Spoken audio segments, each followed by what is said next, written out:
Hello, good morning, everyone. Happy Valentine's Day. Just have to make this public on my page, and then we're going to jump right into today's topic, which is about your real first love is you. And let me go ahead and share this too. And while I'm thinking about that, before I open Sacred Space, I also want to let you know if you go to the mirror right now, well, not right now, but go to the mirror like right after the stream, and I invite you to consider that when you look in the mirror, what you see, that is the only thing in the entire universe that's capable of stopping you. It's you. It's our own limitations, our own beliefs, our own ideas that we've assumed from other people that aren't really us that limit the possibilities that we're able to receive. So I just invite you to consider that. And let me go ahead and make this public on my page here. There we go. I don't know why Facebook does that to me, but it's always the case. So let me go ahead and open a little bit of space here.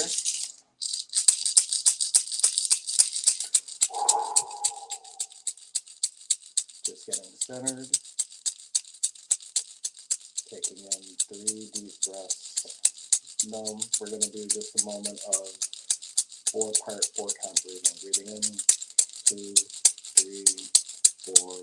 Retain, 2, 3, 4, and out, 2, 3, 4, and hold, 2, 3, 4, and in, 2, 3, 4, and hold, 2, 3, 4, and out, 2, 3, 4, and hold, 2, 3, 4.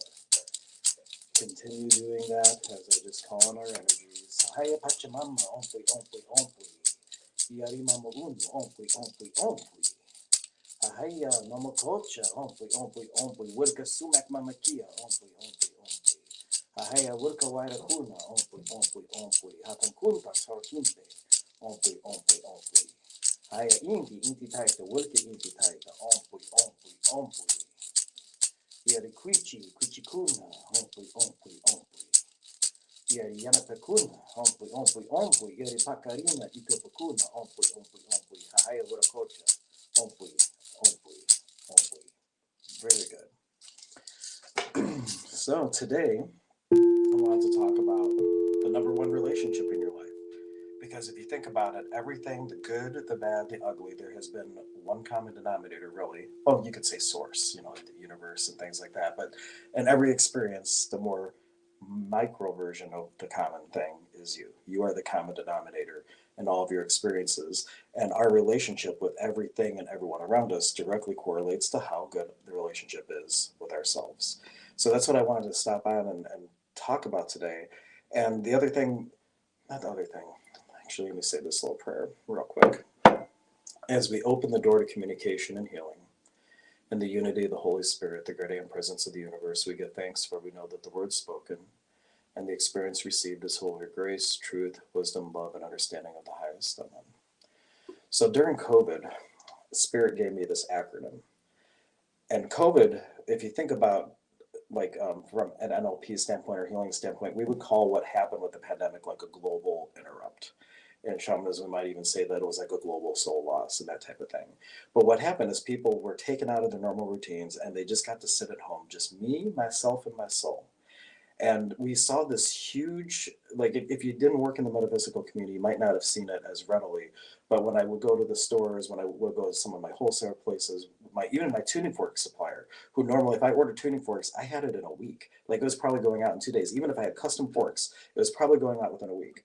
And then all of a sudden they were 8 weeks, 10 weeks, 12 weeks behind because there was such a demand all of a sudden for tuning forks. And the same thing happened. One of these rock places I go to for wholesale, they used to have like 5 employees, and now they had like dozens of employees, and they're putting orders together. There was like this awakening that happened. And because people were just sitting them at home with themselves and recognizing and waking up to the fact that there's maybe a little bit more than what I thought as I was walking around in autopilot. And Spirit told me, sit down, we're going to give you an acronym for COVID. So I sat down with a pen and paper and I write COVID, and I'm trying to figure out, they're like, no, you just sit there, we'll give it to you. And the acronym is creating opportunities via intuiting divinity. And when you really are at peace with yourself and have done your shadow work and learned to navigate your triggers and all these things, and you're walking with true wakefulness and mindfulness, not mindlessly, and responding through life instead of reacting through life, every moment becomes this opportunity to channel an inspiration like from your higher self, from source, and out to those people that you touch. And that's why your number one relationship is really you, because if you haven't done that work, then you're reacting through life. And so number one is you. But we are taught put everybody else first. Put everybody else first. Great example of not doing that is the airlines. Masks fall down, they say, put yours on first, because if you pass out, you can't help the person next to you. So if you are always giving, giving, giving, putting other people first, you may be giving from a half full cup. Self first is not selfish. And so like figuring out like what do you need for self-care, time for yourself. And I'm really bad about this. Like I have a lot of time, but I'm always working on doing something for my business or doing something for the kids or doing something for someone else.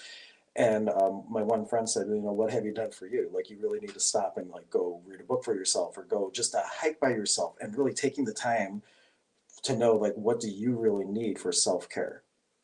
Self-care helps you stay aware, because if you aren't actually getting centered in and doing something to nurture you and your body and your being, then what are you really, you might end up being resentful of the people that you're giving all your time to. But it's like a real subtle thing. It can happen over time. Incidentally, you can make comments if you have questions and things, because I always like these to be a little interactive too. So if you have comments, questions, feel free to put them in there. But that's the thing, like if you look at Joseph Campbell is more modern, and he really focused on the work of Carl Jung. But Carl Jung, he had this idea, and it's hard to put a diagram up because I'm on my iPad. But the thing is, whatever your shadow material is, you end up seeing that in other people, places, or things. Another example would be for this, when I was going through when I was doing my step work. It wasn't me, but somebody else that was being sponsored at the same time as me.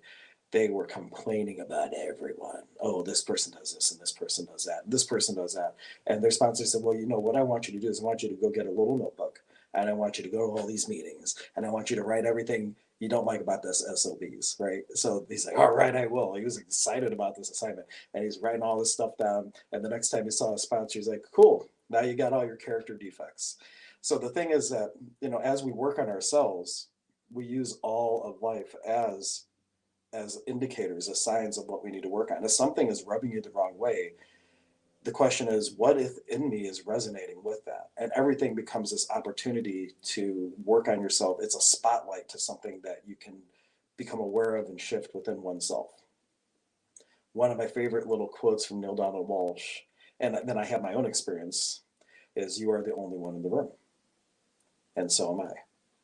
I've said it many times on my streams, the greatest truths are often paradoxes, because one is a monality truth and one is a duality truth, and they appear in opposite. So we are all separate, we are all the same, both are true. You are the only one in the room, true. I am the only one in the room, also true, because we're one, but we're separate. And each person is like, all of creation is within them, and everything that they see is a projection of an aspect of themselves personified in somewhere else in creation. So everything becomes an opportunity to look at yourself. And that is also why the beingness must come first, If you're trying to do something in order to be something, you're trying to do something external, it will never happen. It's kind of like looking in the mirror and expecting the mirror to smile back first. The change has to come from within. And then you see the change in your external reality after you've made the internal shift. So that's the real key and crux to doing inner work. And we have Jebby saying, good morning, good morning. I'm a little bit earlier today because I have to be on the road, so we're here at 8. But I might try to be coming on earlier. Normally I like to 10 o'clock because like West Coast would be waking up, and I know I have some people that watch me on the West Coast, but today we get an early stream. But let me know, what questions and comments and things do you have? The reason I picked this today is it's Valentine's Day. And we're so many people are looking at their relationships with people, places, things, or the relationships that they don't have. And it's really take the moment, look in the mirror, and recognizing that this is the number one love affair you should be having is with yourself. Because to the degree you have love for yourself and have self-awareness, that what's the word, ripples out to all the different people that you connect with. Let's see. Is that all I have? No, I'm sure I have more than that. Let's see. What are your guys' thoughts on that, if any? Let's see here.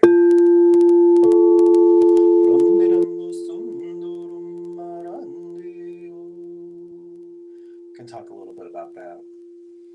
There is, on the similar token as like all the greatest truths or paradoxes, there is the idea of relationship versus creationship. Relationship is the interaction you have with other people under the assumption of the illusion, under the assumption of duality. How are you relating to people? When you are able to really embrace the concept namaste, it's more may the God in me greet the God in thee for the highest good. And though we're separate, when you are coming from the real knowingness, and when I say knowingness, it's one thing to know something conceptually, right? Like everybody here knows how hot it is on the sun. If you look it up, you can see like the degrees. It's a very different thing than having the experience of being on the sun. You know, there's a difference between conceptual knowledge and experiential. And when I say a knowing, like if you when you have we all have this idea, we have the conceptual idea, yes, we're all one. But there's times in your life when you're on a hiking trail or if you're doing certain types of ceremonies and things where for just a moment the water balloon skin that holds that drop separate from the ocean dissolves, and for just that moment that drop is the whole ocean, and you have the real knowingness, the experience of oneness. And once you've had that and you have that knowing, and you can start walking through your day and looking at everyone and recognizing, I am that. I am. In fact, that is one of the little meditation tricks from Neil Donald Walsh is you walk through your day and every single thing you see, I am that. I am. I am that. I am. I am that. I am. And it's a technique to start really feeling how you are everything, but you're also separate. So, you know, a lot of people, once they, you know, they're meditating like, oh, I am the oneness. And like, but you are here with purpose as your individualization of divinity. Creation wouldn't be complete without you. You're here for your unique perspective for what this whole reality is. And we tend to minimize that when you have this grander vision. But that grander vision isn't for you to go back to it necessarily. It's so you appreciate your individuality even more and can really elevate to the highest octave of expression your unique authenticity. Because you have the vibration you came into be, and from whatever that is, whether it's feeding people or whatever the case is, being a teacher, healer, or whatever, there's different octaves of expression. You could be a healer and just work one-on-one people. You could be a healer and have groups of 20. You could be a healer and open up a clinic in every city in the country, and so on. There's different octaves of expression. Let's see. Well, Judy asked a question. Can you talk about being alone versus feeling lonely? You know, I would think, as I have to, let me throw this back up while I ponder this for a moment. Can you talk about being alone versus feeling lonely? I'm using my water balloon analogy because the analogy I have for oneness is that you are a drop of the ocean and the ego is kind of like the water balloon skin, the personality self, the membrane that holds that drop as separate from the ocean. Now, even though you have this membrane, like, you know, like when you have a balloon, like it still loses air and stuff, like there's a permeable quality to it that it allows things to go in and through. And depending on how much you're shielding and depending on how much you're putting up, and I'm not necessarily putting up walls, but depending on the well, wall is a good analogy. Because every time we experience something that we feel like we get hurt or something, like it's like you put up a brick and you can end up putting up another brick and another brick and another brick to protect yourself from what you're perceiving as harm from the outside world. And when we have those up and we're in defense mode, what you lock out, you also lock in a sense, but you're cutting yourself off from that oneness. You're cutting yourself off from the ocean if you have like these different things that are going up. And like say I talk about this in like my As I Forgive Me shadow work program, where it's like you build a wall between you and God, and those bricks represent every time you've been unloving to yourself or to another. And so, like anger, resentment, hate, jealousy, resentment, fear.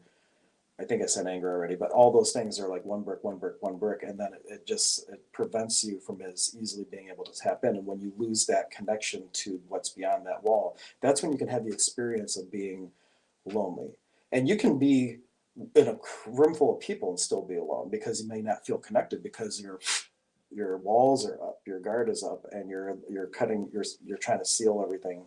Not you specifically, but one person might be sealing everything in or out, and that can, even if you're in a room full of people, give you this feeling of loneliness and being alone and just not being understood and that type of thing. But I would say that that was all important by design because there is this whole thing in Neil Donald Walsh's work. In the absence of that which you are not, that which you are is not. And everything we look at that we perceive as something we don't want is really beautiful contrast for the soul to know itself. So these experiences of being alone and feeling lonely is so that you can know experientially the opposite of not being alone and not being lonely. And so it's purposeful, and I would say it's there for contrast. It's just to the degree that you're willing to be in touch at any given moment. And I think we kind of go naturally through like highs and lows of that by design in some ways. And that could also, let's see, what else would be with that? Does that prompt any additional questions I should ask first? And how was that? Hopefully not too confusing. Hopefully not confusing at all. Hmm. And I think the thing that makes you feel the most lonely is judgment of oneself. Like if you're judging yourself from something, like you're the only one in the room, which means if I'm judging myself in my mirror of reality, I have my little mirror for talking point. In my little mirror of reality, what is that mirror reflecting back at me? I have self judgment. I'm looking in the mirror. All I'm going to see is judgment, judgment, judgment. And so my own self allowance, my own acknowledgement of myself and non judgment of myself makes me feel connected. Because to the degree I cannot judge myself, I cannot judge others. And really, judgment, that's where, judgment about something being right or wrong, good or bad, all that separates.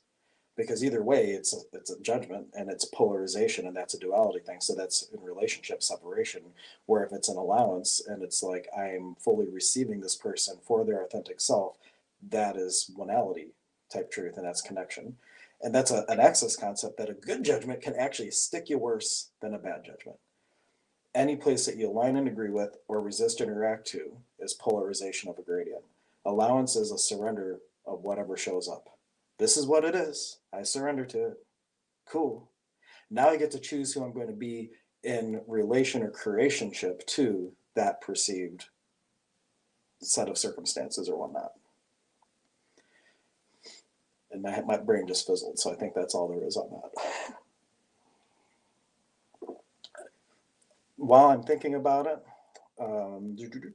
this Saturday, or not Saturday, this Friday, we do have cacao ceremony with myself and Cricket. We have, I think, 4 spots left, if I remember right. So that's on my website. If you go to hanksetela.com, you can see that. And then I have the following week on Thursday, me and Cricket are doing I have to get back to my thing, Coffee Conect. Next week on Thursday, Cricket and I are doing breathwork and sound. Friday, I'm doing ceremony and sound. And a week from this Saturday, all this is next week, I'm doing my shadow work journey and sound bath. So all that's coming up between this Friday for the cacao ceremony, and then the following week there's a Thursday, Friday, Saturday lineup of sound events.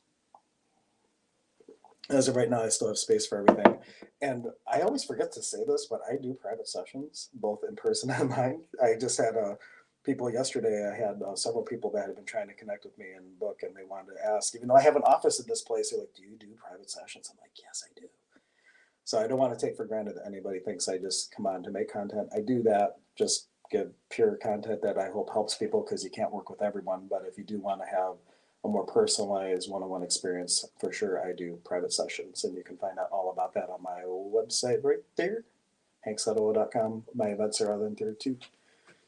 So let's see, we're at the 20-minute mark. We'll go for a couple more minutes because I'm gonna get on the road soon. But anybody else have anything else? Questions, comments, inspirations. I'll give my inspiration again. Creating opportunities via intuiting divinity. What if COVID, instead of this noun of a disease, becomes a verb of actually living an awakened life? Did you COVID today? I COVIDed it today. You know, that's a much nicer reframing of that particular element, isn't it?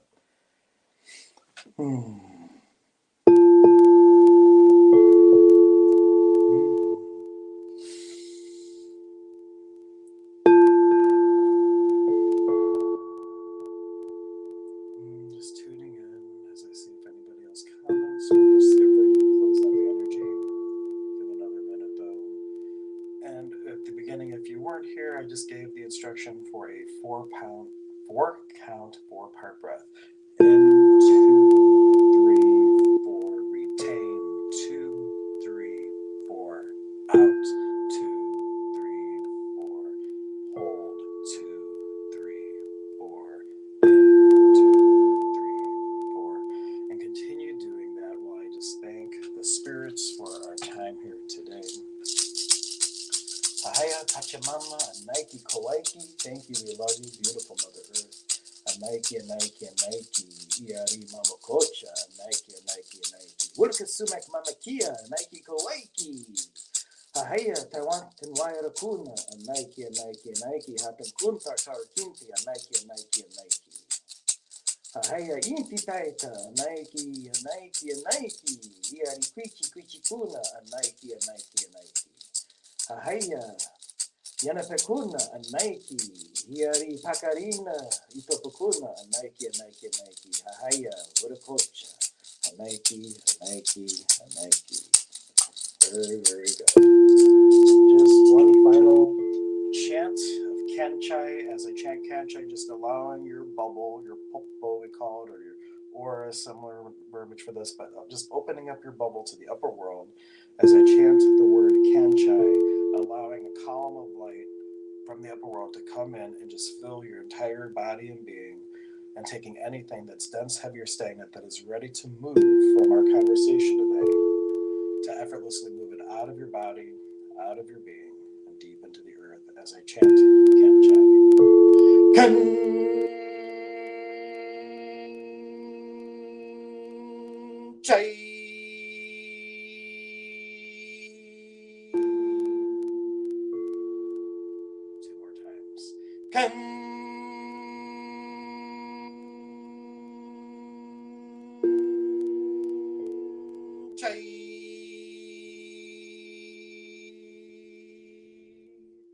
The final time, allowing all the heaviness to completely flush out of your system, staying in the flow and out of the know. You don't have to know what you're letting go of. If that's a little box of hoochah in there that you haven't opened up since childhood, you don't need to open the box to see what's inside to let it go necessarily. Let everything go that's ready to go. One final Kanchai. Kanchai.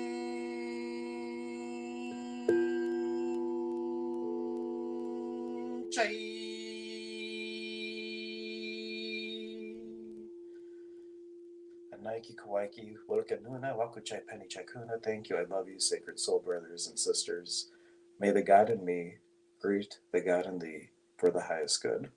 And may you go out today hand in hand with the spirit of the universe, walking in creationship with your fellow travelers as we walk each other home. All right. Thank you all. I will catch you next time. I'll be on tomorrow with Melissa for our Paco Nature Mystic discussion at 10 o'clock. So we'll see you then.